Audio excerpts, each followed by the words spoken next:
DCP.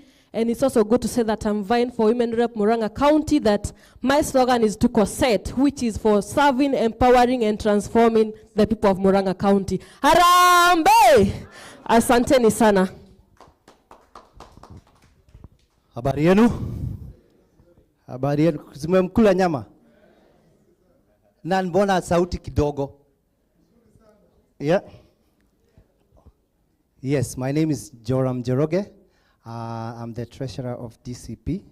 Mimi ndio naweka pesa, sipigangi kelele. Si mnajua pesa itakangi makelele. Thank you. I think so I should start by saying Harambe. Oh, Harambe. I'm the recent one who have been DCP'd by yesterday evening. So I'm so joyful, I'm glad to be part of DCP party. Your Excellency, I'm so grateful, and we shall work together to make sure that this party thrives on his agenda. Harambe? Harambe? Good evening, all. Harambe! Harambe! My name is James Monio. Some of you call me Crucial Monio. I'm the DCP coordinator. Good evening. I'm Jambo. Harambe! Harambe! My name is Dan Juguna, and I'm the Deputy Treasurer of DCP. God bless you. And kasongwena nyumbani. Okay. Harambe. Harambe. I know wengi wananijua, mimi ni Isaac. I'm the coordinator. I'm the community mobilizer on that perspective. So hata nyinyi si nyote ni DCP. Si tukitoka hapa sisi tunakuwa. Mimi na wa connect na watu. Asante sana. Can you all join because there is a movement. Yes, thank you. Hello, good evening. My name is Nancy Muchiri. I'm the Assistant Executive Director, Wakanda Lucy. Good evening, everybody. Harambe! And one time is the movement that we are on. And tonight, I just want to say a big thank you to Your Excellency for being here with us tonight. And more especially being in UK. Your Excellency, we are humbled because we know that the crowd needs you on the other side. But you having made time to be here with us, it's even such an honor. And tonight, as the DCP leadership here, we are honored also to be hosted in Swindon. And one thing that we want to say is that I know a lot of people and those who are here are from all Karau. And I'm sure if we take it to ourselves that we must deliver and help our Excellency deliver Karau where? To DCP, isn't it? Can we do it? UK, can we do it? You know hayendangi bure. So we are starting also our recruitment. Hatuwezi sema tu sikiza crowd without having a membership. So please, please, please join. And joining is not belonging to the WhatsApp group, but joining is belonging to the party. So make sure we register. We are registering from last week. Registration is £20 for every person who wants to associate with the membership. We also have various memberships. And so once you see any of these members here, they will be able to guide you and give you a link on how to register. So I'm hoping that tonight, UK chapter is growing bigger from last week, and looking forward to working with all of you as we help our Excellency work on this job of kufagia wote ambao hawafanyi nini? Hawafanyi kazi. So thank you so much. Thank you very much. For the honor, Your Excellency, I would just humble our request to you come and give us this flag for DCP so that wherever we go, we'll be flying it.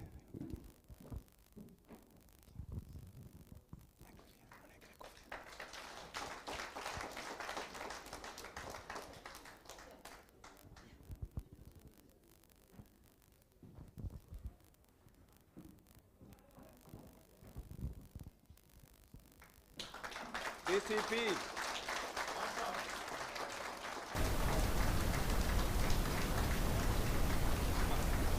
Mambo ni one term. One term.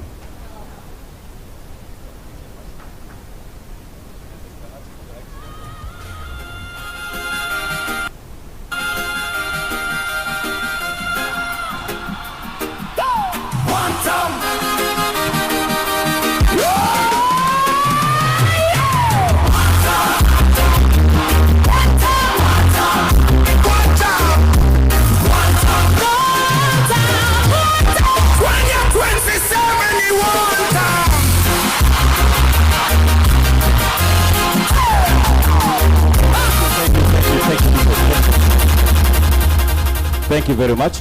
We may be seated. We may be seated.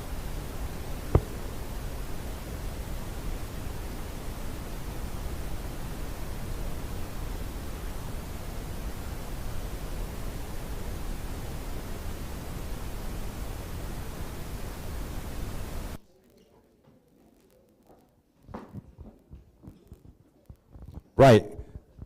Ladies and gentlemen, now we have reached to a point where we want to welcome our guests. May I ask you to stand on your feet, please?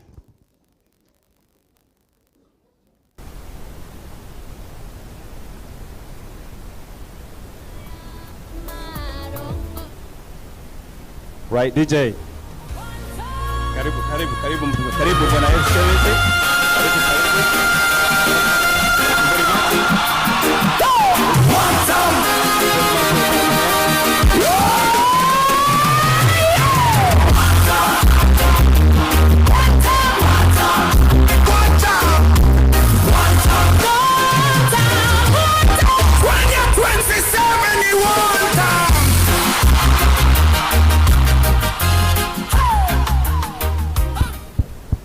Thank you. Please be seated.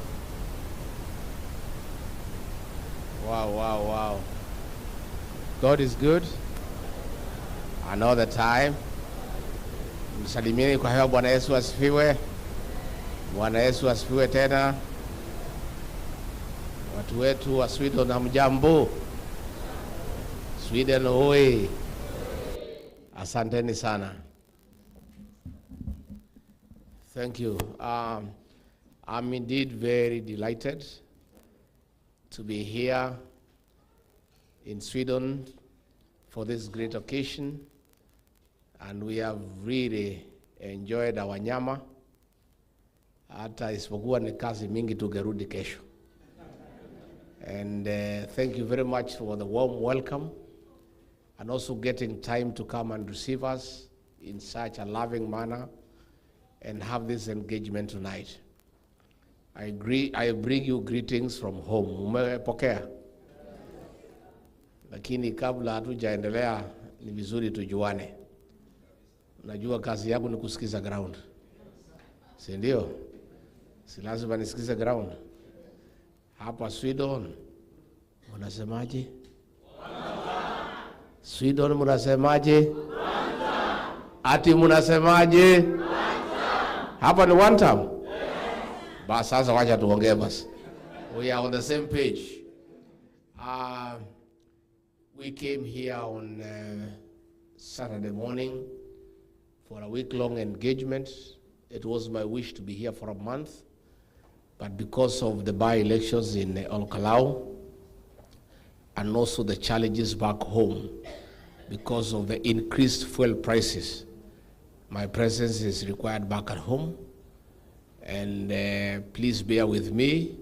I'll come back again sometimes in August so that I go back home and join the people of Kenya to be able to say no to the increased fuel prices that have made fares go up and consumer products to go up and generally the cost of living.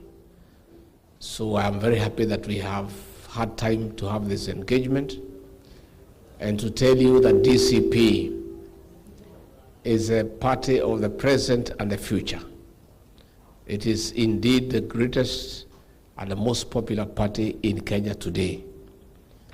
And God willing, all factors being constant, DCP will form the next government on August 10 next year.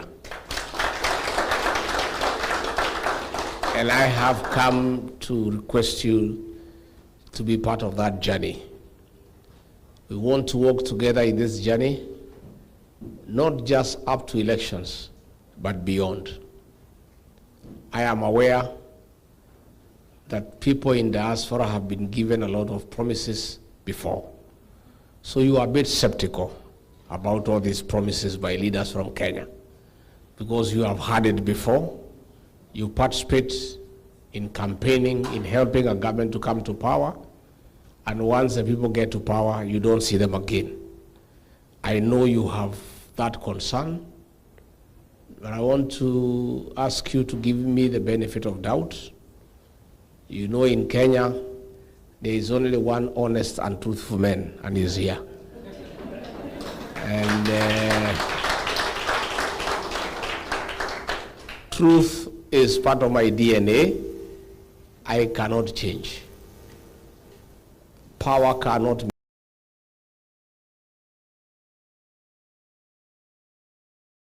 make me change. I had power, I lost it, I'm here, I'm gonna get power again, so power to me is neither here nor there. It cannot corrupt my morals, it cannot make me change. Yeah? I'll remain a humble person, I'll remain available, and I believe that the people of Kenya must be given an opportunity to decide how they'll be led, how they'll be governed, and you can only do that by listening to them. And that is why our party, the slogan is our Kenya. You must listen to your boss. Anybody who is elected, the people who elect you are your bosses. And you must listen to your employer, because he's the one who has given you a job. And that is where me and William Ruto disagreed, because we had been elected on a very popular platform and promised Kenyans a lot of things. Bottom-up economic transformation agenda, putting money in people's pockets. There will never be abductions and extrajudicial killings. There shall never be demolitions and evictions. Every Kenyan will be given a chance to do business. Then when we go to power, the guy changed overnight. He never intended to do those things. He was simply being deceptive. And along the way, we disagreed, because I'm a truthful person, and I was unable to join him to cheat the people of Kenya. Many a times you tell me to go and launch a project when it is not in the budget. And I know for sure there is no project. You go with the tractors and graders and lorries. Before you arrive in Nairobi by chopper, they are already following you. And I could not do it. You know, my conscience couldn't allow. You know, promising people things that are not there. I found it extremely difficult because it's out of my character. And again, I was unable to join him. You see, as deputy president, you are the principal assistant to the president. And your work is to assist the president. So when the president starts stealing, as the principal assistant, you are supposed to assist him to steal. And I found that very difficult, because I'm not that way. I'm not born that way. I'm not brought up that way. When he started abducting and killing children, as the principal assistant, you are supposed to help him abduct and kill young children. I was unable to do it, and we disagreed. Cheating the people of Kenya, I was supposed to be the principal assistant in assisting him to cheat people of Kenya. I was unable, and therefore we disagreed. The rest is history. But we'll have another chance, and God willing, next year, there will be good change. And I want to assure you, don't worry, things are good. This guy, we have put him in a corner. Analia kama panya imeshikwa na mtego. There is no escape route. We want to beat him with a margin of 5 to 6 million votes, so that he cannot even try to create problems. He cannot try to bring ethnic violence. He cannot even go to Supreme Court. Tutamnyoa na kula milioni 5, apige simu, aseme wacha niende nyumbani. Then we discuss whether he goes home or he goes to prison. That's a discussion we can have at that particular time. So relax, things are okay. And don't worry. Our only worry is one. 15 months is a very long time. We wish this election was tomorrow. Mwezi 15 ni safari mrefu sana. Hata tunachoka kugoja. But there is nothing we can do about time. The constitutional timelines are there. An election was in 5 years. There's nothing we can do. We just have to wait. September 10th next year, we go to the ballot and get meaningful change so that we can restore our country. As we speak today, you know, because you send money home, you talk to your parents. SHA is not working. There is a crisis in healthcare. The education system has failed. University students are not going to school. Goons have taken over the country. Goons are part and parcel of the National Police Service. You cannot tell the difference between a policeman and a goon. They all share the same Land Cruiser. They move together. They clobber people together. The security situation has broken down. In fact, we sent our policemen to Haiti. They were supposed to go and help the people of Haiti deal with the criminal gangs. Little did we know that they had gone there on a benchmarking mission to learn on how to work with the goons. So nyumbani, goons na polisi ni kitu kimoja. They even attack churches. Church, we were attacked in a place called Wetima ACK Church in Odhaya. We were attacked again in PCA Church, Mwiki. Another day we were attacked in another church in Kariobangi.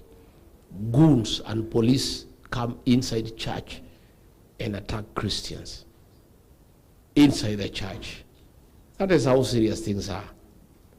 But the beautiful thing is Kenyans have decided, from the coast to Western Kenya, to Rift Valley, to Mount Kenya region, to Nairobi, to Kambani, the story is one term. And I have educated people there, and they are good students of mine. When he calls for a meeting, he must pay you 2,000. To go and listen to lies, 2,000. Clapping for him, you add another 2,000. Laughing, showing him your teeth, you add 3,000. And that is what is happening in Kenya. The meetings are full, but it's all transactional. It's just money changing hands. And things are going on okay. So there will be change. So let me, so that I allow you to ask me questions, because mine is to listen. Mine is to listen. Because when you listen to Kenyans, you become a better leader. I want to leave the UK better than when I came. I want to live here with something new. Mine is to invite you to join me and DCP in this journey to form the next government and be part of it. For the longest, Kenyans in diaspora are bystanders. Nobody involves them in the way their country is governed. And I want to change that for one reason. In the 1970s, number one foreign exchange earner for our country was coffee. In the 1980s, coffee was overtaken by tea. Tea became number one foreign exchange earner for our country. In the 1990s, both coffee and tea were overtaken by tourism. Tourism became number one foreign exchange earner. In the last 15 years, coffee, tea, and tourism have been overtaken. The number one foreign exchange earner for our country are remittances from the diaspora. You guys, last year alone, you sent back home over 700 billion Kenya shillings. You are the drivers of our economy. All the funds we used to pay our foreign debt, and now we are paying almost 1.1 trillion per year, comes from you guys. All the money we use for importing goods from China and elsewhere come from you. All the money that we use to run our embassies and high commissions abroad comes from you. It is a pity that the largest stakeholder in the Kenyan economy, the Kenyans in diaspora, have no say in the way that money is spent. It cannot be. If you contribute money to run our economy, it's only fair that you also have a say the way our economy is run. Because you are the one running the country.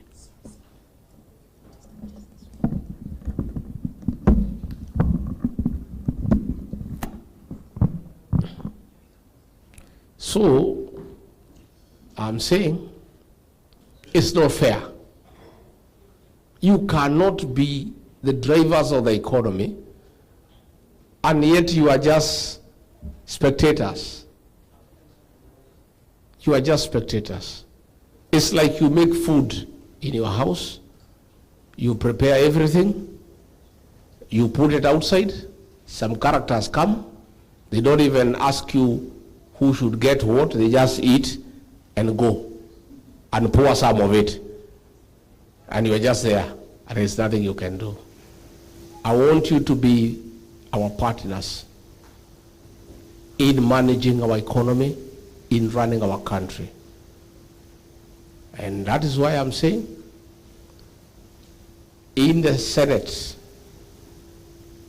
the DCP party, because we are strong and we'll have many senators, I'll want our party to nominate one person from the diaspora to sit in the Kenyan Senate.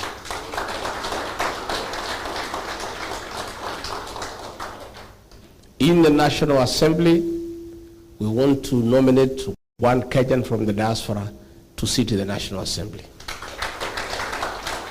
And because of the success of devolution in the diaspora, there are many things we as a country can learn from you, how to make devolution work.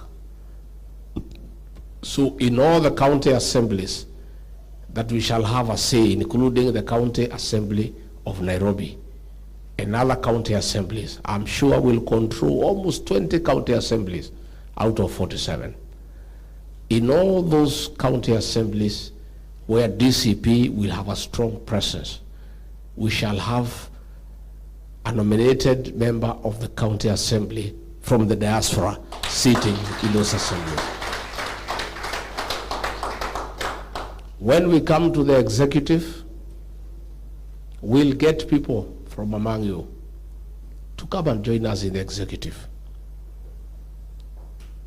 These embassies and high commissions across the world, I want you people to take over those embassies for the simple reason you understand these countries much more than somebody coming from Kenya. An ambassador is appointed for 4 years. Somebody appointed from Kenya,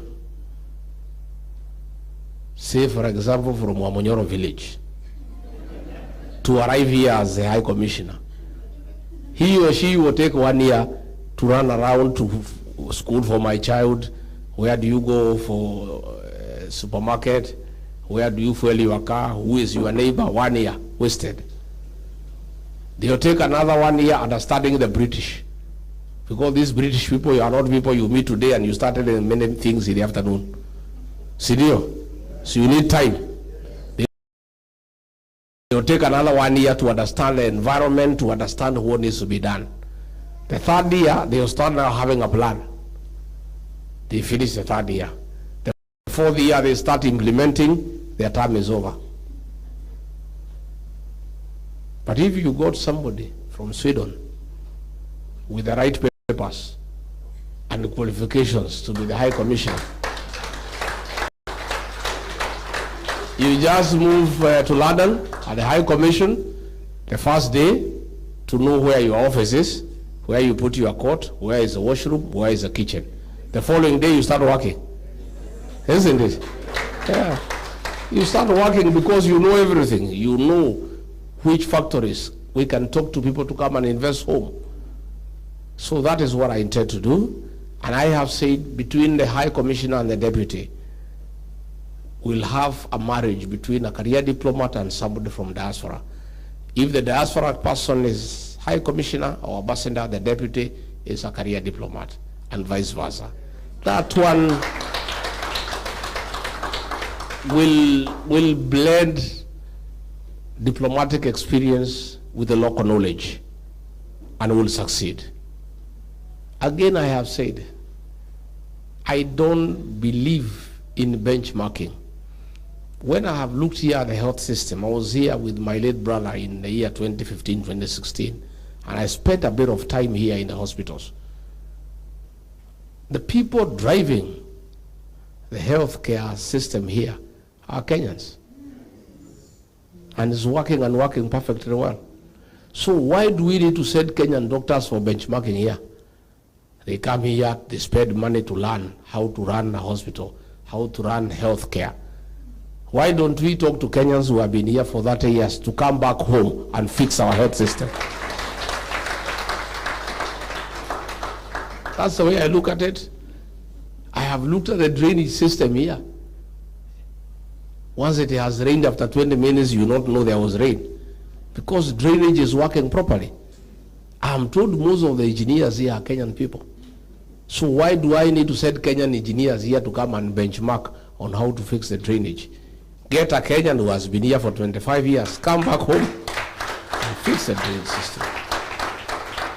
What I'm saying in a nutshell is that the knowledge available to the people of Kenya, with Kenyans working elsewhere where things have worked and succeeded, let's get those Kenyans from out there to come back home and transfer that knowledge for the benefit of their country. I know most of you, one day you like to come back home.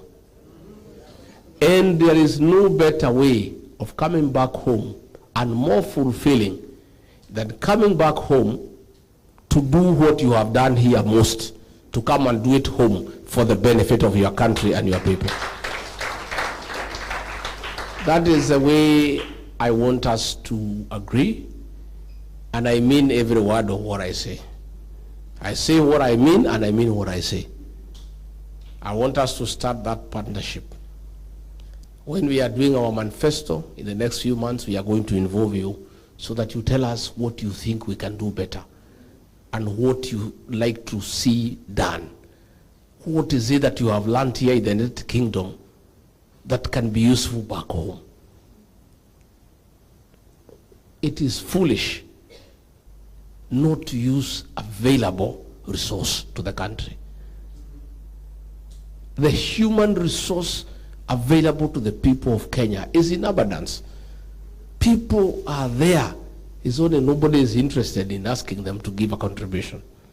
That's why I want to do things differently. And we'll do it differently. Please give us a chance and ask me questions. Ask me questions. And I want to promise you, even after we form government, when I come to the United Kingdom, I'll come back here to say thank you, here.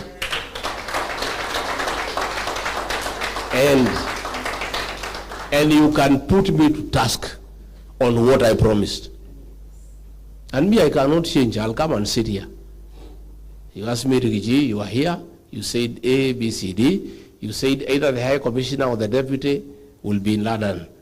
Who are these people? We see we don't know them. You told us we will see somebody we know. How come? I want you to come and put me to task. So good people, mine is to offer you an opportunity to partner with us and DCP as we get the next administration. Come on board. And by the way, we are forming the next government. So if you don't want to come on board, there's nothing I can do. Mutakaa nje muangalie ikiendelea. Huyu Kasongo vile nimempangia. Haki ya Mungu. Ananisikia, like now he was abroad everywhere loitering in a very luxurious plane with massage parlor, with a spa, jacuzzi, some girls from Seychelles. Hata amekuja kuficha hiyo ndege Mombasa isionekane. Hata amekuja tu kuland, ananitukana mimi. Because mimi ndio namjua. Namjua sana. I know the guy. Na msimuogope, is a coward. Simuliniona mimi na yeye pale Olokalau. Na ile kijana anaitwa John Meru. Nilimsomea dakika 28, amegete pale. Alikunywa maji chupa 16. So don't worry, we are good. We are okay. And things will restore our country. We'll get our country back. Yeah. And God has given us a beautiful country with hard-working and industrious people and good people. It cannot be that those people will continue suffering when they have resources that need to be well managed for their benefit. And the people to manage them are in this room and elsewhere. Let us involve everybody. Let us ask everybody to come on board so that we deliver our country. Finally, we have a by-election in Olokalau. I'm told quite a number of you are from Olokalau. That election is good. And we are not worried about winning. Winning, we shall win. It's a margin. It's a margin. We want to beat Kasongo by a very wide margin. We don't want him to get anywhere near 5% of the vote.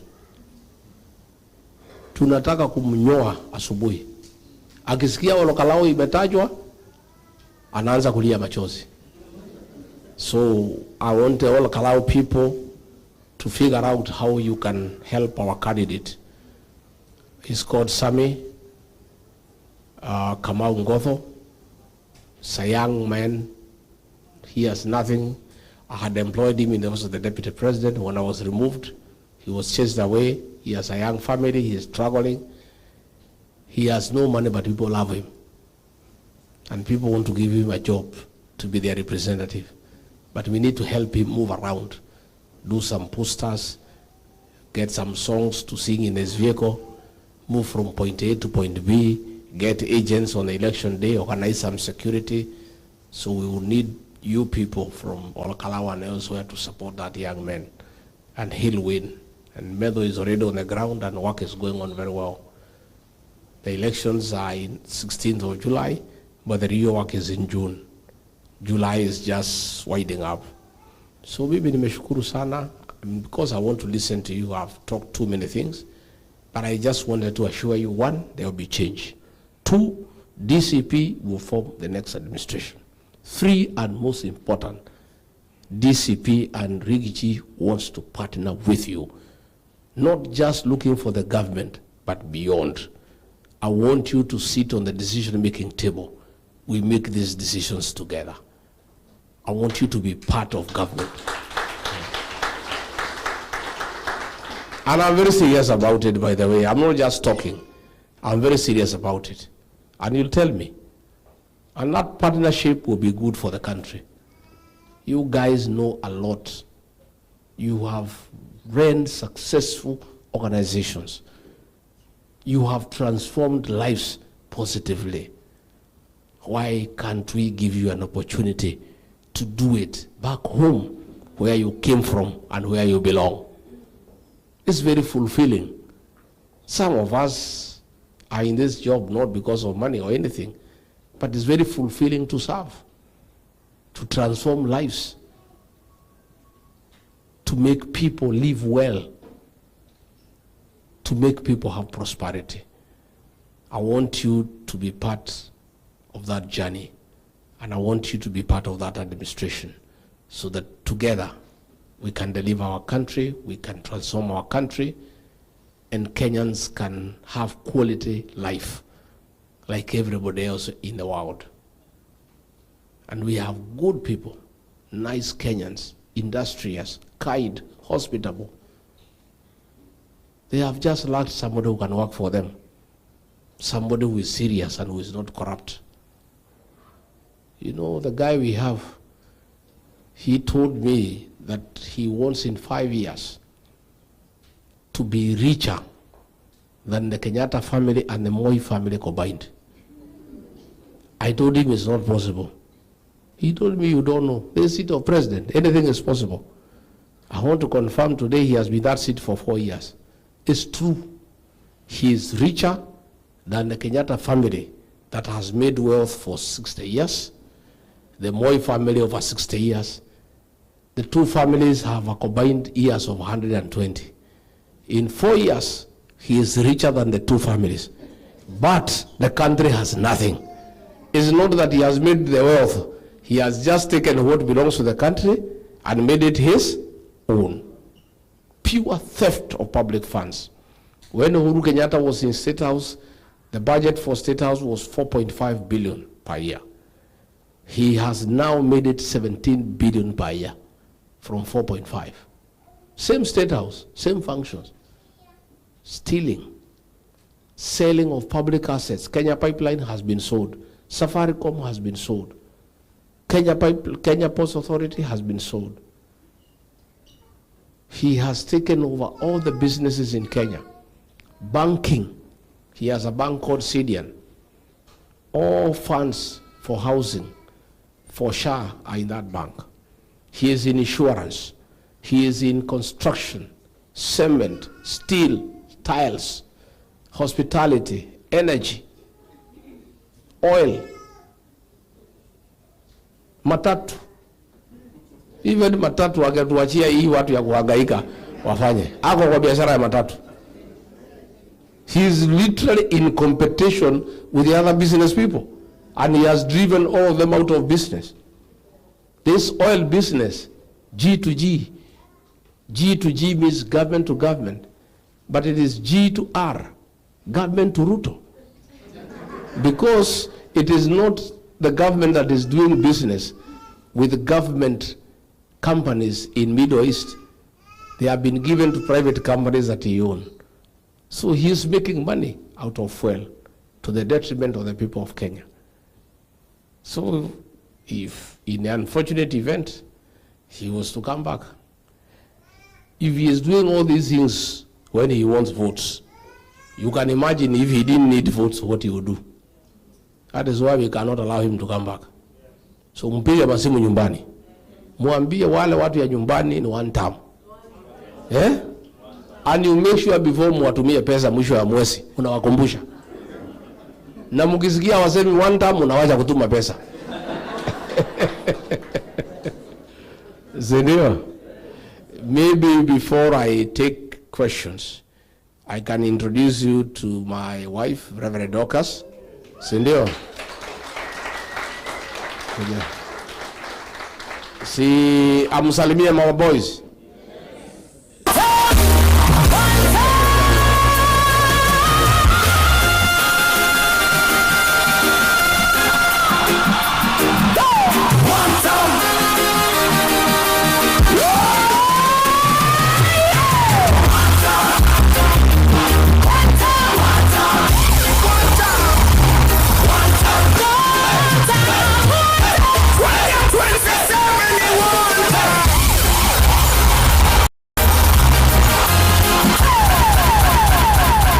Bwana asifiwe.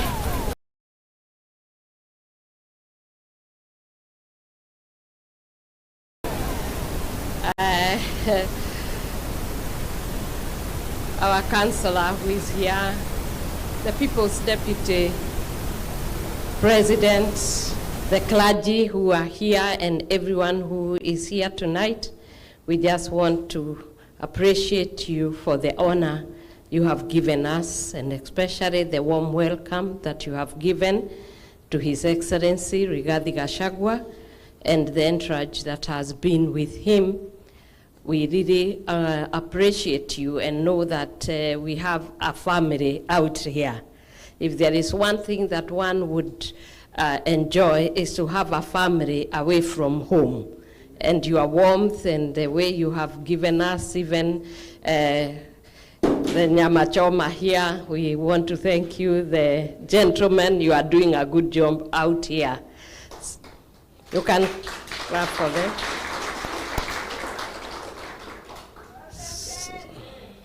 So for tonight, I think you have the time with the leader of DCP.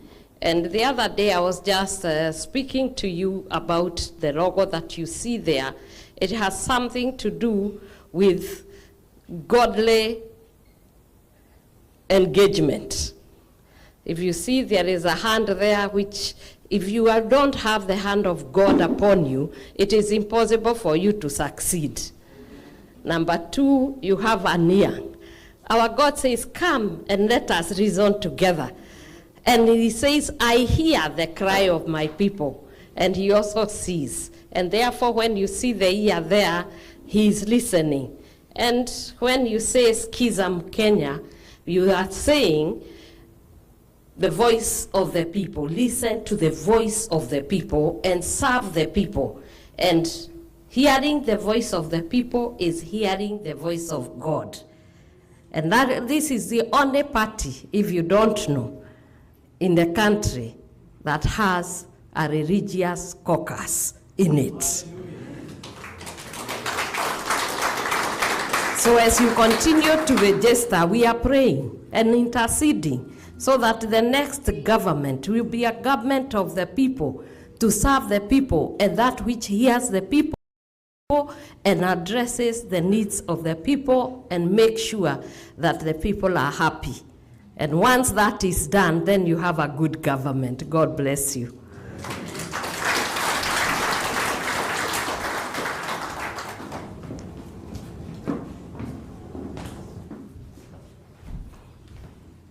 So thank you very much, and I want to take this opportunity before I take questions to appreciate the DCP team that has been working around the clock to market DCP here in the UK.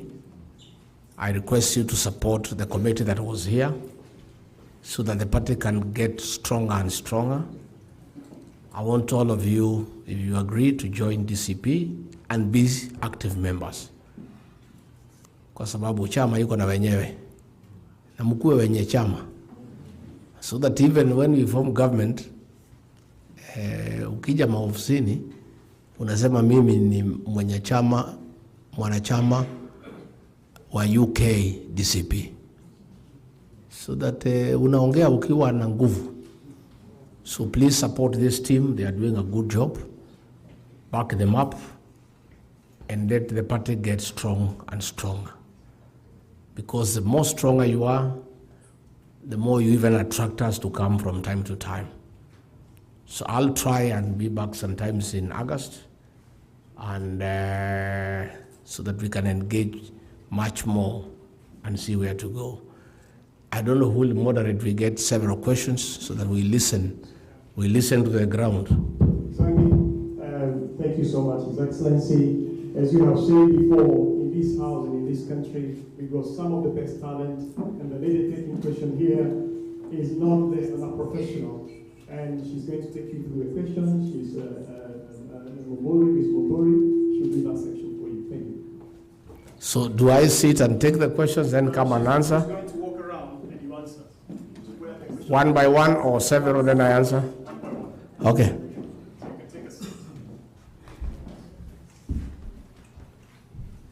Kuja unipatie hii microphone wewe Rasta. Na nitafutiwe makasi ninyoe hivyo tu kabla sijaenda. Mimi ni mtu wako.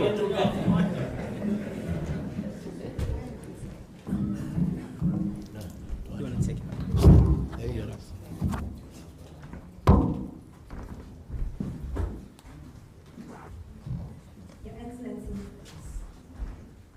ladies and gentlemen, it is my great privilege to welcome you to Swindon again.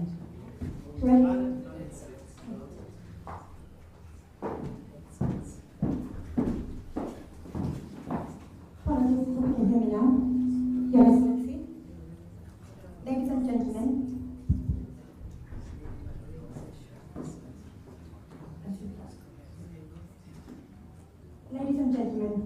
it is my great privilege to welcome Our Excellency to Swindon, the second Deputy President of the Republic of Kenya and the leader of the DPC party. We also welcome your beloved wife. Welcome to Swindon. Thank you so much, Your Excellency, for your insightful address and especially the acknowledgement and appreciation of the diaspora investment in Kenya. I hope that is a dedication to you, is an acknowledgement to you of our dedication in our love for our country. So what we're going to do now, we're going to move into a brief engagement session where members of our community are going to raise a few questions that reflect the key issues that are important to Kenyans here in the diaspora and what we hear from at home. So, for the audience, in the interest of time, can I kindly request you that all questions are kept very brief and succinct. Let us be clear with exactly what we're asking. As we all know, the biggest issue at the moment is opportunities for our Gen Z. I know I don't look it, but I have a teenager in university already. So I want to give the first question the opportunity to a Gen Z. So, oh my goodness, I have somebody who's raised their hand very quickly, so I'll start with yourself.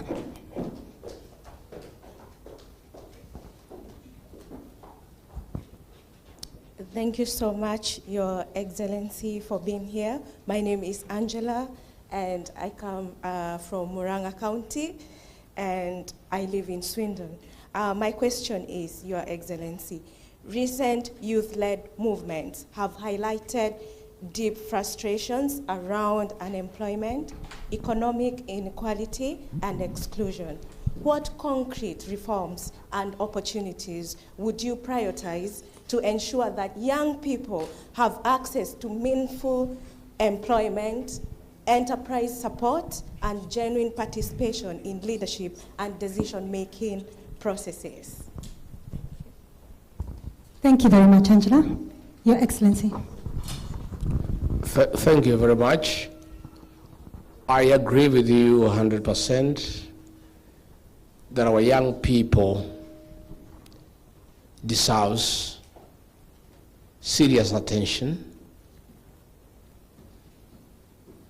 in giving the opportunities to participate in our economic development, leadership, and to be gainfully employed so that they are able to anchor their future. We have many young people who have gone to school and they have come out and they have no employment.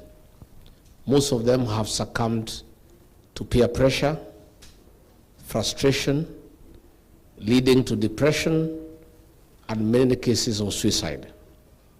We are having serious challenges of suicide and depression arising from our young people having gone to school, acquired degrees, but they are not gainfully employed. We are having a challenge where our young people have taken to drugs, to illicit brews, because of frustrations. In fact, the greatest threat to our country and its stability is a youthful population. We are having a bulging youth population that is empowered, that is educated, but the economy has no capacity to absorb that population. Our administration wants to focus first and foremost on manufacturing, agro-processing, and value addition with a view of creating employment. We want to have import substitution. It doesn't make sense to import steel and cement from China. We would want to encourage direct foreign investment where Chinese investors, American investors, British investors can actually come and put up steel factory in Mombasa, in Eldoret, in Nairobi, and employ young Kenyans and also start paying taxes in that country. That would create a huge opportunity for our young people to be gainfully employed. In this tech era, there is great opportunity for our young people to be able to do jobs without leaving the house. I was in Silicon Valley in the US last year, and I went round to the technological organizations in the Silicon Valley and found young people bubbling with energy, making a huge contribution to the economy and helping themselves. We want to partner with Kenyans in diaspora in matters technological transfer, where we can have many organizations that are dealing with ICT to create opportunities for our young people. Because if we don't do so, we face a serious challenge. Again, we in DCP have encouraged our young people to also take up leadership roles. Out of 32 National Executive Committee members, 15 of them are below the age of 35. Young people. Out of more than 3,000 aspirants for various seats, members of the County Assembly and the National Assembly and the Senate, more than 1,200 are young people below the age of 35. And in fact, we have given them a very serious advantage, where to vie for a certain seat is 50,000 nomination fees. Young people below the age of 35 will be asked to pay half, so that we encourage them to take up positions in leadership. And I must say, our young people have come of age. In 2024, when Raila Odinga, the late, betrayed the Kenyan people and joined William Ruto, it is the Gen Zs, the young people, with their smartphone and a bottle of water that took up the streets and held the government to check. These young people are amazing. They are fearless, they are knowledgeable, and they are willing to go. So let me confirm to this audience tonight that I've invited our young people not to ask us what we shall do for them. I've invited them to come and be part of the solution. I want to promise that in our administration, we will blend youthfulness with experience. Where we have a cabinet secretary who is experienced, who has a proven track record, we pair up that cabinet secretary with a young Gen Z who is educated, bubbling with energy and zeal, but with no experience. And between the two, the one who is youthful and energetic and exposed and knowledgeable, and the one who is experienced and has seen it all, between the two, Kenya should be able to benefit. So there is great space for our young people. And myself, I have led by example. If you look at the leaders around me, they are all youthful. John Methu, a great leader with a great potential to be somebody in this country one day, is only 34 years. And I've given him an opportunity to lead. I sent him here to represent me because he is young and I have trust in young people. When we used to tell the young people that they are leaders of tomorrow, that is not true. The young people are leaders of today and they must demand to be leaders of today. I have very many young people around me. The women rep for Kirinyaga, Jerry Minor, is 29. And I have given her a lot of responsibilities in the party to represent us everywhere.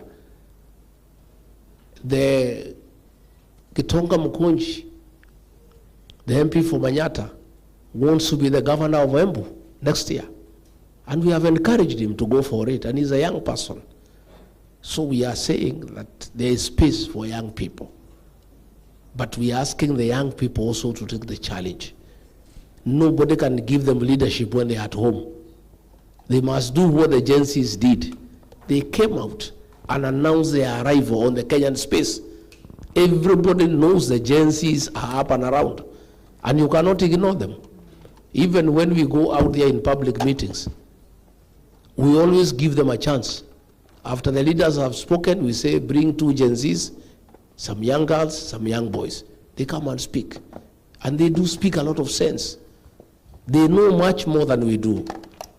So I want to thank you for the question and to say that we have serious plans on how to make sure that our young people are employed gainfully, and again matters financial inclusion, creating finances to enable young people start small businesses, because not all of them can be given a job of morning to evening. We also want to encourage young people to set up small businesses, and we want to create a fund so that there is financial inclusion, that young people can be given soft loans at very low interest rate to be able to start businesses and employ other young people, so that we try to absorb as many as practically possible into gainful employment. Thank you. Thank you.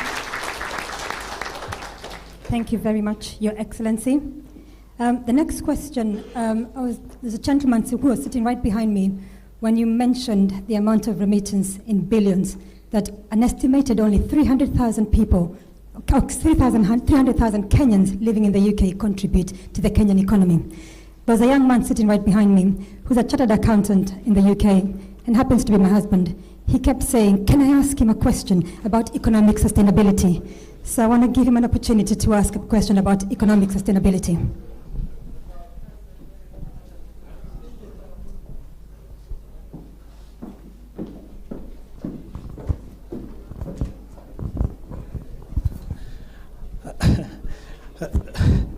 Thank you very much. As my wife, well, she's put me on the spot. This wasn't arranged.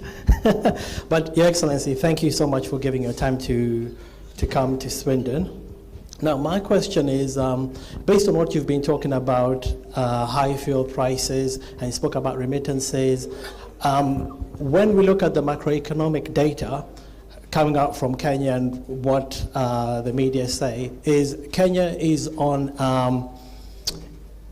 the economy is improving. However, to the common wananchi, they see the impact, they see limited job opportunities for the youth and people in general, but they also see skyrocketing fuel prices.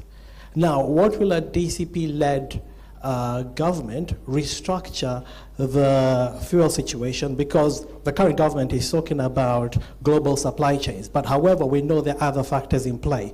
So how will a DCP-led government restructure things so that the common wananchi can see cheaper fuel and also economy growing?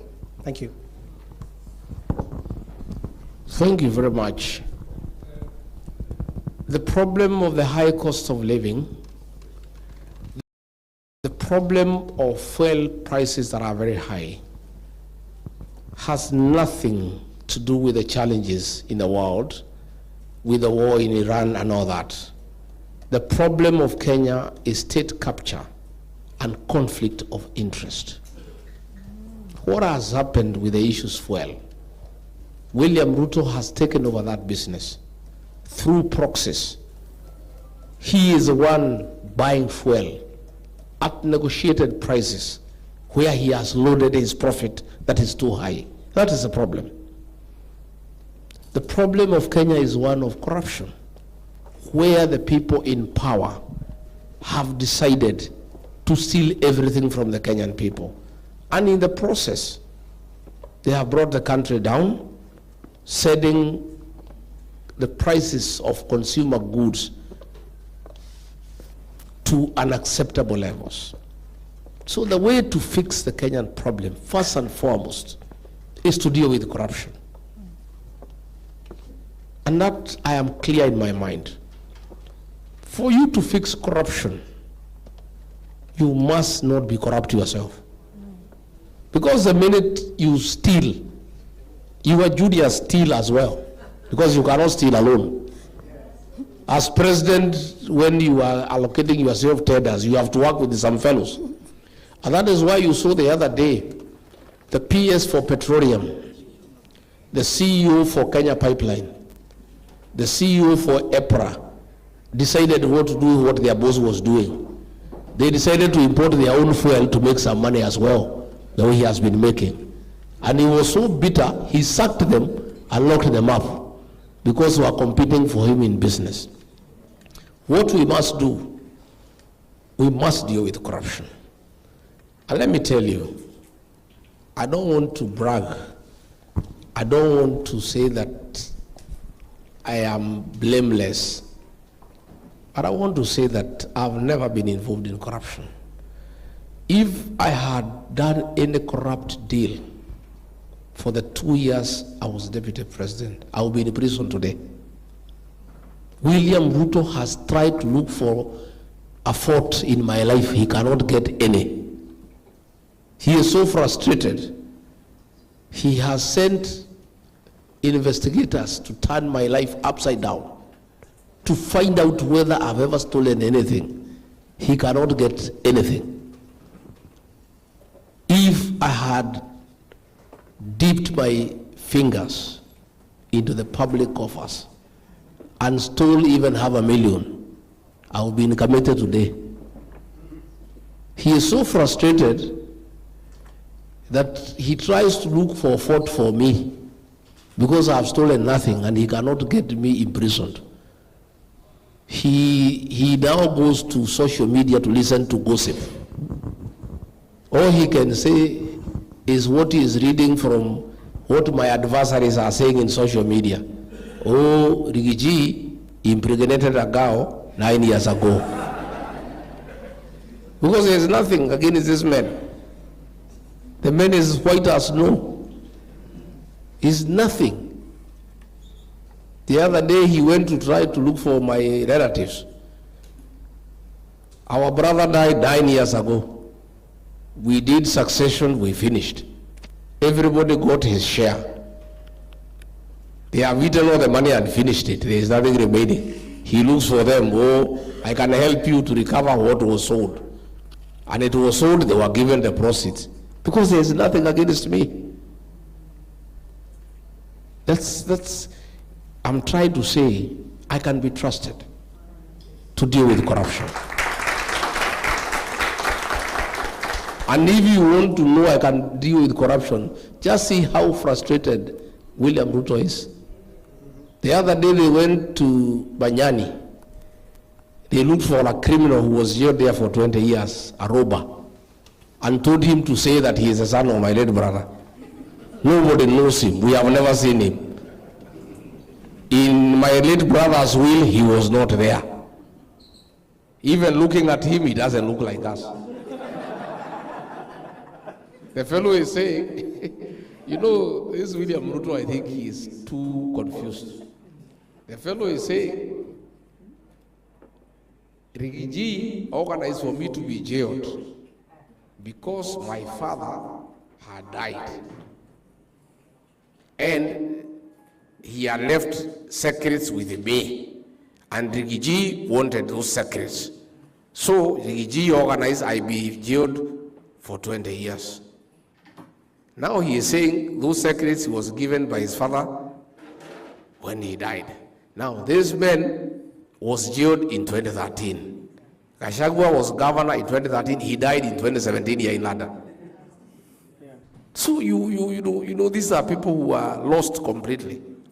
And he is saying it is State House people who came and DCI and told me if I say something wrong against Rigathi, they can help me to leave prison. I'm still in prison now, they have not helped me. I'm saying, if I was involved in corruption, I will not be here today. I'm a clean man. I'm the man to deal with corruption in Kenya. And that answers your question. we don't have a challenge. Our challenge is corruption, conflict of interest, and state capture. Once we deal with that, Kenya will move on and move on well.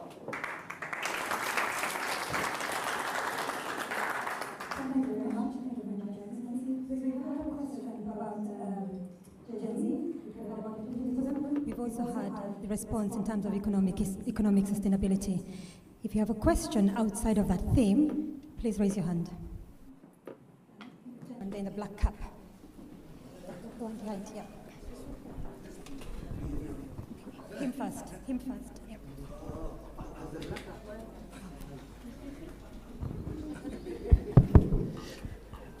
Your Excellency, Rigathi, Second Deputy President of Kenya.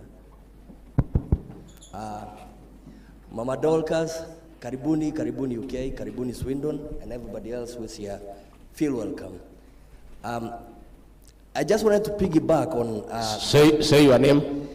Sorry, my name is Peter Kinyua, nimetoka Kiambu County.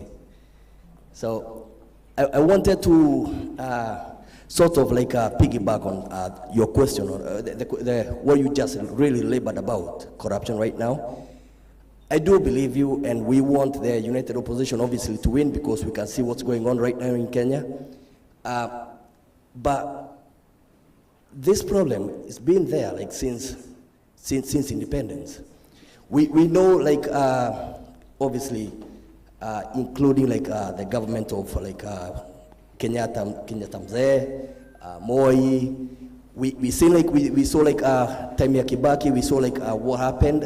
There was a glimpse of hope, including like we had like people like we had like citizens arrest and stuff like that, arresting matatus, and I mean, so we thought that was we were turning a curve then, but that did not happen.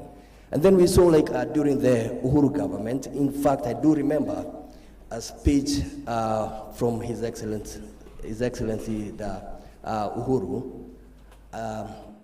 He casted like a really dark, saying like we losing like, was it 2 billion or something like that, like every day, and he said like he cannot do anything. Oh. Can we get to the question, please? The question is, what is your question, my friend? What is the silver bullet that we got that all those people did not have? What's the question? Thank you. I hear you. What he is saying is that there have been successive governments with so many promises and no change. So he is asking, how shall we do it differently? I want to correct you. It's true there has been many governments that have let people down. But let us admit, between 2002 and 2012, President Mwai Kibaki, the third president of the Republic of Kenya, made a difference in Kenya. And that gives us hope that with a leader who knows what he is doing, Kenya can go places. During the reign of Mwai Kibaki, tents were put outside banks for Standard, for Barclays, for Equity, for Cooperative, with some nice looking girls with brooches, pleading with you to come inside the bank and get money to go and do business. You remember? Yeah. Banks were hawking loans. The economy was performing, that banks had too much money, they didn't know what to do with it, and they were asking Kenyans, please come and talk to us, we have money to give you to do business. If you do remember, a government document called LPO, LSO, a contract from government, was a respected document. During the time of Mwai Kibaki, if you got a government contract worth 20 million shillings to do a government contract, you walk to a bank or a microfinance, they gave you 50% against that document because they knew you do the work and get paid and pay the bank. Today, if you go to a bank with a government document to a bank, you'll be arrested because nobody is paid. pending bills today are in excess of 900 billion. People who have done work for county government, national government, they have not been paid. Their homes are being auctioned. Families have broken. Wives and husbands are not seeing eye to eye because of problems. Many people are in depression.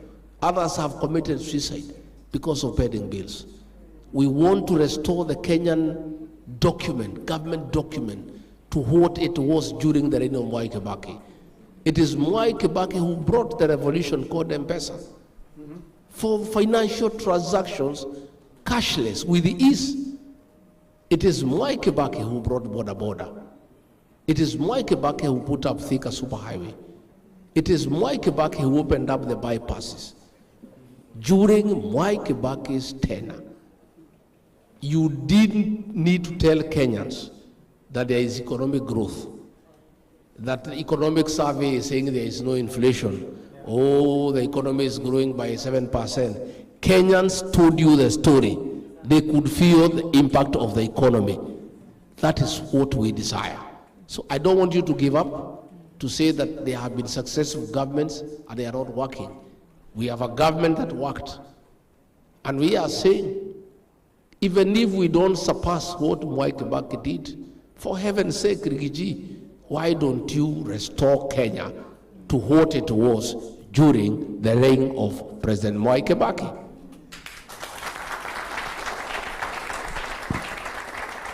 Thank you very much, Your Excellency. Can I kindly ask that we diversify our questions so that Her Excellency can answer varied questions? I just want to bring the chap with the black cap because both of you are sitting next to each other and I got you confused. So, step up. I will change gender. Correct. Thank you very much. I will change. A lady who has a question, you'll be next. The lady here, you'll be next. Sure. Kindly may we keep our questions simple and crisp, please.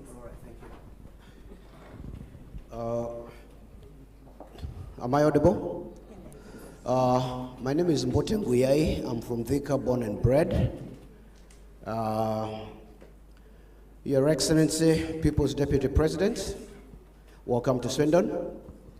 I'd like to wish you and your legal team the best of luck in the impeachment legal battle that's going through. And I'm hoping the wheels of justice will vindicate you because I think even a class 4 dropout will probably see some faults in the legal process. Wish you the best. My question, I had to write it, but just bear with me.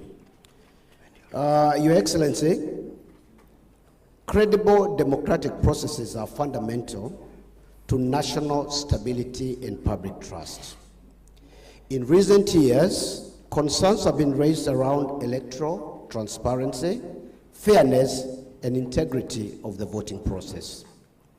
Additionally, many Kenyans, particularly in diaspora, remain concerned about whether their votes are fully counted, protected, and reflect the election outcomes, alongside broader questions on the independence of institutions such as the IEBC and potential role of external influence in the electoral processes. What concrete measures would you put in place to strengthen free, fair, and transparent elections to ensure that diaspora votes are fully safeguarded, counted, and reinforce the credibility of independence of electoral institutions in Kenya? And most importantly, how will you guarantee these processes lead to accountable leadership that delivers sustainable economic empowerment and poverty reduction for all Kenyans? Bearing in mind, you can see what's happening at the moment. There is really massive effect on this small business. Gikomba is going down, Githurai market is going down, and of course, large people very vulnerable. A Juakali person earning £500 a day, if they are really given £3,000, they will sell their vote. That is a week's wage. Really, please promise us something to hold the people, at least give hope. Thank you. Thank you, Guyai. It is true there are concerns about conducting a free, fair, credible, verifiable election in Kenya. There has been a lot of complaints about the conduct of the general election. You remember in 2017, the Supreme Court nullified the presidential election and they were repeated. It is true there are many concerns because, like the current IBC commissioners, were picked in a bipartisan manner by William Ruto and Raila Odinga. And to a great extent, we have seen a lot of bias in the by-elections that have been conducted, especially in Bere and Malava. But I want to give you comfort. It was possible to steal elections in the yesteryears when voting was done in polling stations and ballot boxes were transported to the constituency tallying center. And many times they were swapped on the way. Many other times they were opened on the way. And there were many challenges. But since the electoral rules were changed, that votes are counted at the polling station, it has made interfering with an election almost next to impossible. What candidates and parties have to invest in are good agents. Because it's very difficult to interfere with the voting process in a polling station because agents are there, the votes are cast, the ballot box does not leave the room, and they are counted there and the results are announced. And you know the Supreme Court ruled that polling station results are final. We have challenges with the electronic transmission of results from the polling station to the IBC tallying center at the national level. And that is something that we are working on. We have a petition before the High Court as we speak, asking that we follow the Constitution to the letter. The Constitution says there shall be a presidential election in every constituency. That means the presidential election is done at the constituency, the counting and the tallying should be at the constituency. That is similar to what happens in the United States, that you don't even need the chairman of IBC to tell you who has won. If the results of the president are announced in each and every constituency among the 290, the new president will be known by midnight. That matter is before court. But in the coming election, what gives me a lot of comfort, you can interfere with an election when it is neck to neck, when it's too close to call.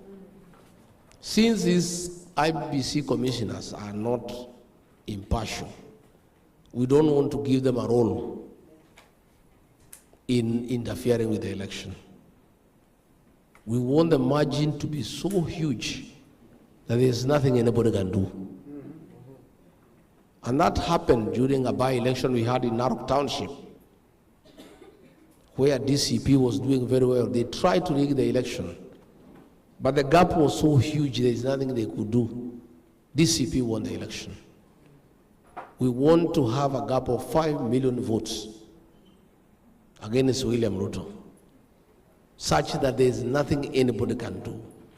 But I agree with you, as we move on into the future, there is need to tighten the electoral rules. There is need to tighten the way elections are conducted in Kenya, so that every election reflects the will of the people, the sovereign will of the people. And the elections that are not only free and fair, but seen to be free and fair, and they are also verifiable. We are preparing in our Kalau so that even if they try to interfere, the gap will be so huge there's nothing you can do. That is the situation we are in. And finally, I agree with you, Guyai. Politics is a struggle for scarce resources. Elections and democracy is about scarce resources. Who gets what, when, how, and usually not why. So we need to fix our democracy so that we have got good governance, so that resources can follow people. You know, where you are more, you get more resources. And that is what we need to do in due course. Strengthening democracy is a process. We are a young democracy, and we are doing well, and will continue to improve. And that is why here in the diaspora, you have said it correctly, you need to engage IBC. We are going to engage IBC as well. You are Kenyans. You have a lot of stake at home. You are interested in the way your country is governed, and you should be allowed an opportunity to make choices on the people to lead you. And I agree, when it is in London, it is quite inconvenient to everybody, that everybody has to travel all the way to London. It's very expensive, there's congestion. So much as the diaspora is engaging the IBC, we are also going to have a forum and also raise those issues, that they need to create more polling stations within our overseas countries where Kenyans are domiciled in large numbers, so that you too can have an opportunity to elect the people that you want. And it should be expanded that it is not just for president. You should also be allowed to choose your member of parliament, your governor, your senator, your member of the county assembly, because those people also impact you one way or another. So those are things that we shall be following up together. Thank you, Guyai. Thank you very much, Your Excellency. Because of time, we'll try and take just the last two questions, but I'd like to even move it further down to this side. Any lady from that side who has a question outside of what we have had, kindly diversify the... Okay.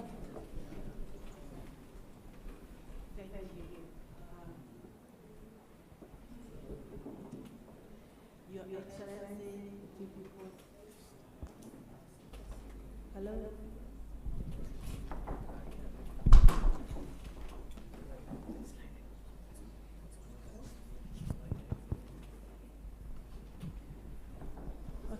I hope people can hear me. Your Excellency, the People's Deputy President, yes you are, and Mama Boys, welcome to UK. Thank you for coming to listen to the crowd.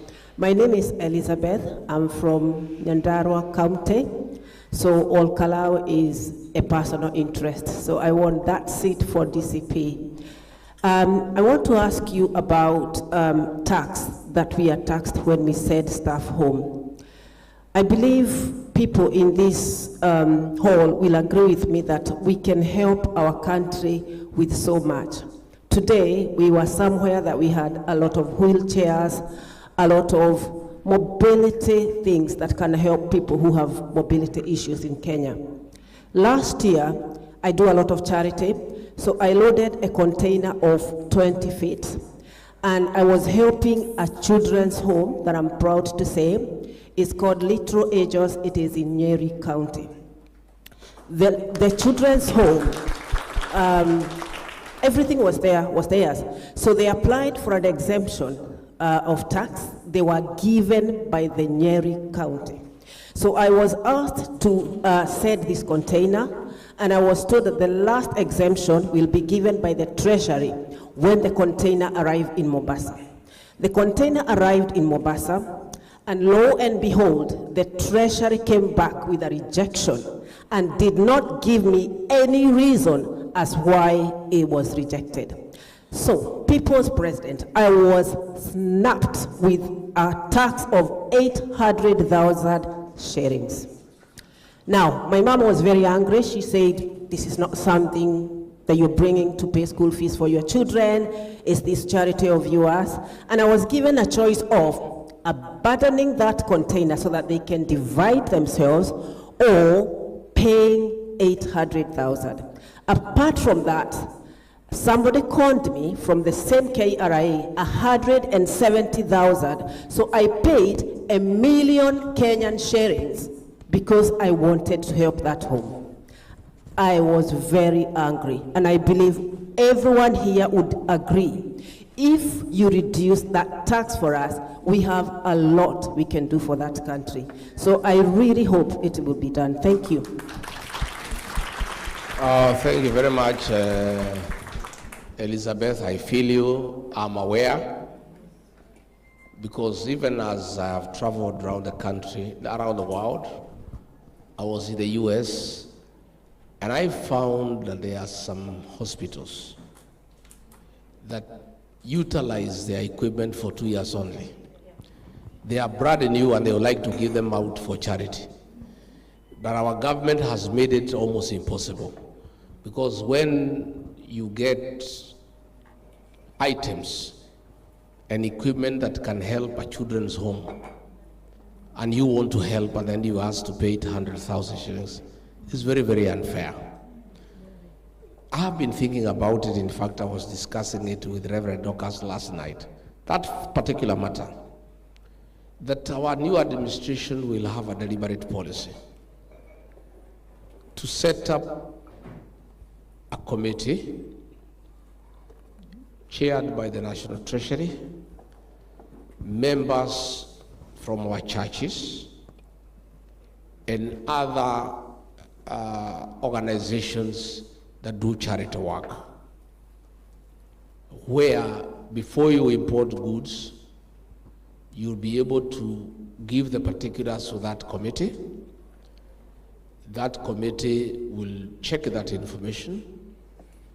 It will go and have an inspection of the intended beneficiary of the charity donation.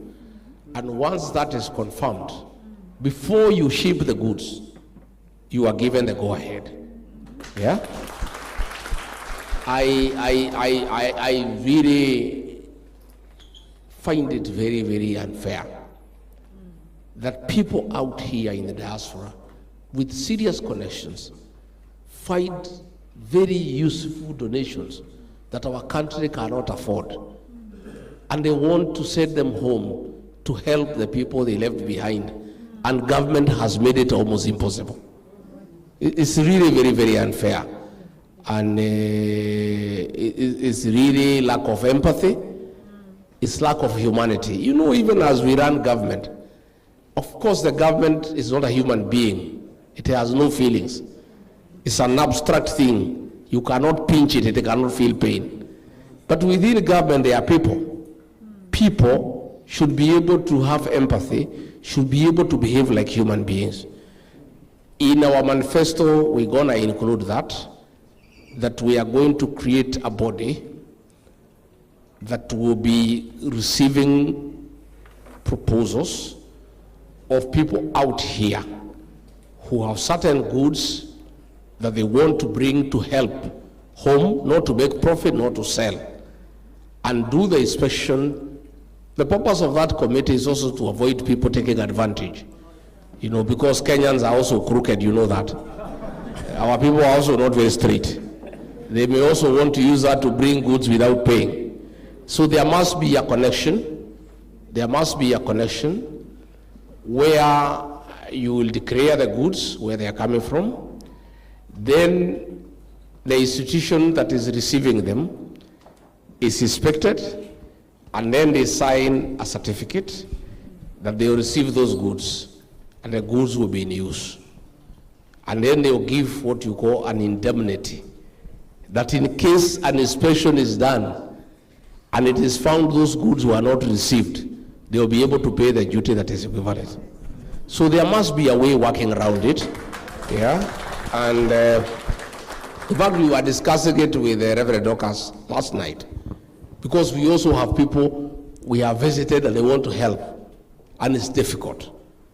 And I think that is one commitment I want to give, and I want you to hold me to account, Elizabeth. Yeah? Next year in December, if it doesn't happen, yeah, I have a farm in Shamata, you can walk there and look for me.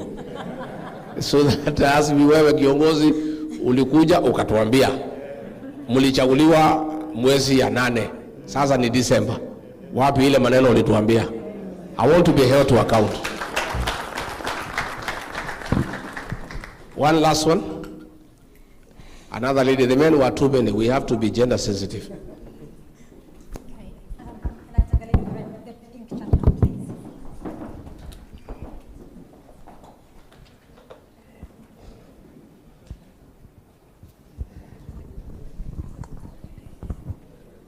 Thank you very much, Your Excellency and Mrs. Dorocas. Thank you very much. My name is Bridget Mainge. Bridget Mainge from Kiambu. A health professional in this country. Reason I'm standing is to raise issue of concern about our health in Kenya. People are dying because of cancer and people cannot meet the bills. What do we have in place that will stop corruption in the hospitals to help people who are suffering to get the right service? On another issue, I'm a mental health clinician, and I would want to know, what are we doing? You have talked about depression, alcoholism, time and again, and you have mentioned of suicide deaths that we are experiencing on a daily basis. I raise mental health awareness in Kenya because of the passion, and I do it here within our community. I met Mama Boys when she had an event at Oresereni. We didn't talk much, but it was all about saving the boy child. What are you planning to bring in place? We have professionals here who are willing to come and volunteer, but again, there are areas that are made so hard for us to come and volunteer. I do it, it's a volunteer thing, and would like to get a place where we'll be able to support people the best way possible. Thank you very much.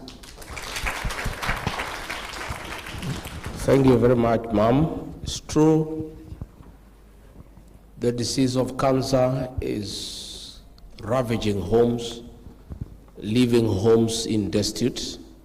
Homes that were once standing are left without anything, and the patient dies. Every weekend we have harambis to raise money for cancer. And cancer is a very expensive disease. And I've personally gone through it. My late brother died here in 2017 because of pancreatic cancer. And I was here for almost 2 years, and we spent millions of shillings, but we didn't save him. Now, cancer was isolated cases here and there. And that is why it was having stigma then. It doesn't have any stigma anymore. It's a way of life. Homes are devastated. When we took government, we had made a promise that we will reform NHIF to be available to all Kenyans and take care of chronic illnesses. Because again of corruption, conflict of interest and state capture, we needed 800 million Kenya shillings to reform NHIF to make it compatible with modern times. But Ruto decided he needed to make money, did away with NHIF, and brought a monster called SHA at a cost of 104 billion Kenya shillings. We have checked, the system cannot cost more than 1 billion Kenya shillings. So they have stolen 103 billion Kenya shillings. And SHA is not working. All those patients suffering from cancer and other chronic illnesses are on their own. We intend to go back to factory settings, find out where we left NHIF, reform it properly, have people like yourselves who have health insurance schemes that are working. You come and tell us how it is done, because it's working elsewhere in the world. There's no reason why it shouldn't work in Kenya. So that is something we intend to do, and I can tell you the Kenyan people are crying. One of the reasons why William Ruto is in trouble with the people of Kenya is a failed health system. People don't want to see him. Him and Duale keep on saying SHA is working. People just stare at him and wonder which country he's talking about. We are having a serious problem with our health system, and more so insurance for health purposes. So that is something that I think we must work on, because health is a priority for any country, for any nation. For a country to prosper, you need a healthy nation. So I want to give you my commitment that we are on it, and we'll borrow insights from people who have seen it happen like yourselves to make it work. We have serious challenges, the way you have said, on mental health, matters depression, drug addiction. I tried to do a lot with the Mama Boys when I was in office. At least I was able, to a great extent, to deal with the illicit brews, and was 80% successful. You know, people had become sober, and young people had started having families. And I was dealing with prevention. Reverend Dorcas was dealing with addiction, people who are beyond prevention. She had several programs, and she helped many young boys. Unfortunately, when we left office, this alcohol was allowed to come back. The president appointed 2 drug barons into the cabinet, you know them. One from Kiambu, the other one from Coast, you know them. I don't need to tell you their names. These are drug barons.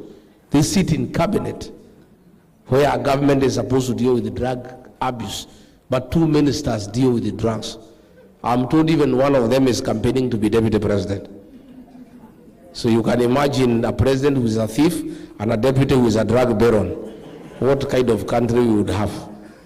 So we have a serious problem, but again, we need political goodwill. I foresee a situation where once we form government, we'll discuss with the county governments so that in every level 4 hospital in the country, there is a ward dedicated to rehabilitation of people who are addicted to drugs. You know? Just like the way we are having a wing to deal with accidents for border. You know, because border is an issue. They have too many accidents. Every hospital has created a ward to deal with border accidents. We are saying even now, people addicted to drugs is a serious problem. So we should have a ward. I agree with you, it's something we need to think through with my team, with help from the diaspora people. How do we create a mechanism in our country where people who are experienced in the health sector can come and give services when they come home and transfer knowledge and technology to our people? It's something we need to think through. But I think it's a good thing. I think it's doable, where we can create an exchange program that we have our registered health workers across the world, and we are saying when they come home, they inform the government in advance. They give a choice of where they would like to work near home. If you are from Kiambu, you work there at Kiambu Level 5 Hospital. Come and give a contribution to home where you come from. I think it's food for thought. There is need to work on that one. We create that framework and that mechanism because I think it's a good thing and I think it's doable. So, asanteni sana. Thank you very much. Asante.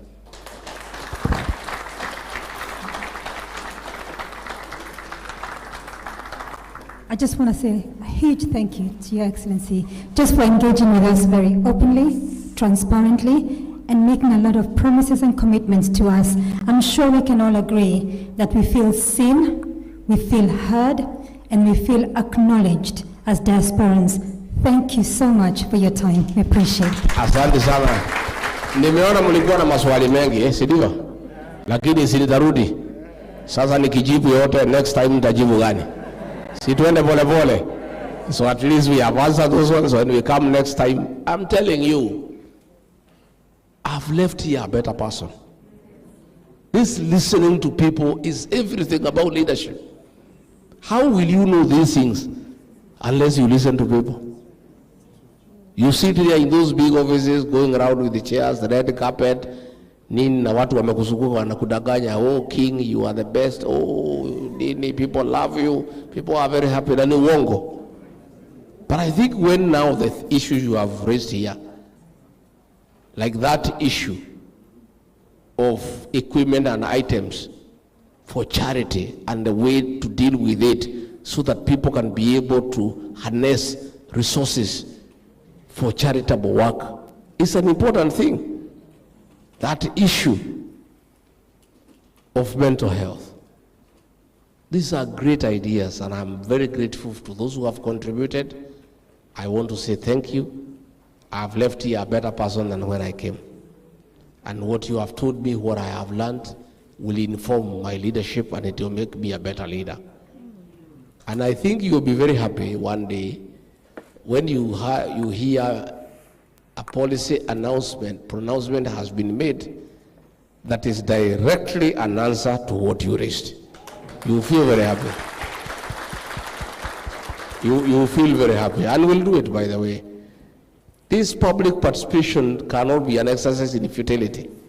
We cannot just be discussing here for the purposes of discussing. Something must come out of it. So once we get the opportunity to run government, most of these things we have discussed here, we'll agree with you, and you see it happen. And you will be very pleased that you had the opportunity to raise those issues. Asanteni sana, Mungu awabariki, and thank you. Can we all stand up and give His Excellency a clap offering? Thank you so much, Your Excellency, for your wonderful speech and answering of the questions. Now we're going to turn attention to Zangi. He's going to give us 1 or 2 numbers to warm up as we near towards the close. Thank you so much, Zangi. Take the space. Thank you.